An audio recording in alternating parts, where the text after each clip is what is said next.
Let me ask you a question, and I want you to be brutally honest with yourself. Are you in charge of your brain, or is it in charge of you? Right now, there's a task sitting on your to-do list. You know the one. It's important. It has the power to change your day, your week, maybe even your career. And yet, there you are, staring at it, while your thumb is glued to your phone, scrolling through an endless feed of nothingness. You'd rather do anything else than the one thing that actually matters. Why? Are you lazy? Are you unmotivated?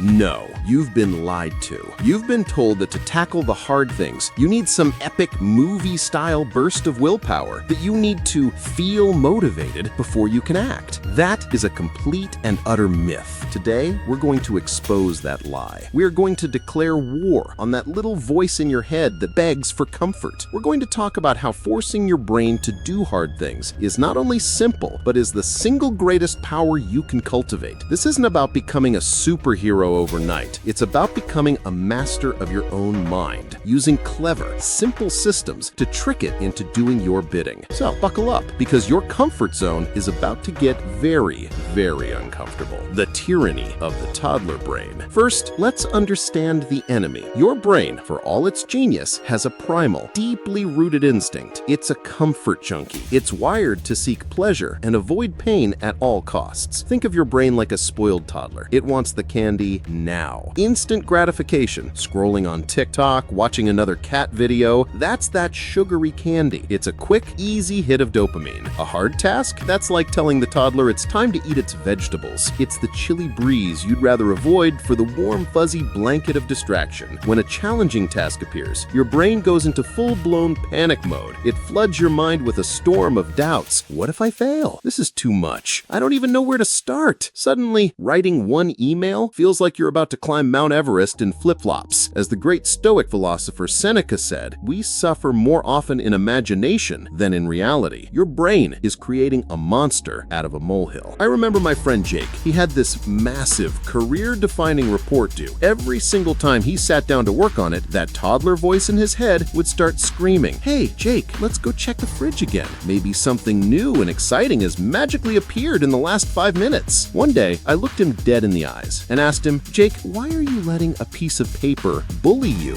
You're letting this report punk you into submission." He laughed, but he knew it was true. "It just feels like a mountain," he said. And that's the trick, isn't it? The brain shows you the whole mountain to scare you away from taking the first step. But what if we could shrink that mountain? What if we could turn it into a series of tiny, walkable hills? Weapon number 1, the 5-minute deception. This is your first and most powerful weapon. It's so simple, it's almost insulting. Promise yourself you will work on that dreaded task for just 5 minutes. That's it. Set a timer. 5 minutes. Anyone can do anything for 5 minutes. Even your lazy toddler brain can't argue with that. It's just 5 minutes, you tell it. What's the harm? Here's the magic. Getting started is the hardest part. An object at rest stays at rest. An object in motion stays in motion. You're not trying to conquer the entire task, you're just trying to create a little bit of momentum. My friend Jordan was paralyzed by a huge work project. The sheer size of it gave him anxiety. He'd open his laptop, stare at the blank screen, and then close it in defeat. One night, I told him, "Jordan, stop trying to build a cathedral. Just lay one brick. Promise me you'll just work for 5 minutes, and then you can quit with zero guilt." He took the advice. He set a timer, and you know what happened? After 5 minutes, he was so engrossed, he forgot to stop. The fear was gone, replaced with focus. That massive project became a series of simple 5-minute sprints. He laid one brick, then another, and then another. Before he knew it, his cathedral was built. Remember the words of Mark Twain: the secret to getting ahead is getting started. Weapon number 2, bribe your own brain. Let's be honest, your brain is a simple creature. It responds to rewards. So, treat it like a puppy you're trying to train. When it does something good, give it a treat. This isn't about indulging yourself. It's about strategic positive reinforcement. Finish that small chunk of the report? Great! You've earned 5 minutes of scrolling. Wrote that difficult email? Fantastic. Go make that cup of coffee you've been wanting. My neighbor Jen, a writer, used to be a master procrastinator. Now, she's a machine. Her secret? After every 25-minute writing session, she rewards herself with a 5-minute dance break in her living room. She calls it her victory dance. It sounds silly, but she is literally rewiring her brain to associate the hard work of writing with the joy and release of dancing. Create a menu of small rewards rewards for small victories. You are training your brain to crave the completion of tasks. Weapon number 3, the power of the public eye. Do you want to instantly increase your chances of success? Tell someone. Share your goals with a friend, a family member, a partner, someone who will check in on you. This isn't for them to nag you, it's to create accountability. Knowing someone else is watching, even in a supportive way, adds a layer of positive pressure. It makes the task less of a lonely battle. When you're only accountable to yourself, it's easy to let things slide. When you know that your friend Sarah is going to text you, "Hey, did you finish that chapter?" you're far more likely to get it done. Don't go to war alone. Build an alliance. The ultimate battle plan, a step-by-step assault. Let's make this painfully practical. You have a task you're avoiding. Right now, let's say it's organizing your messy, chaotic desk. Identify the target. Organize my desk. Stop calling it a mess. Give it a clear, actionable objective.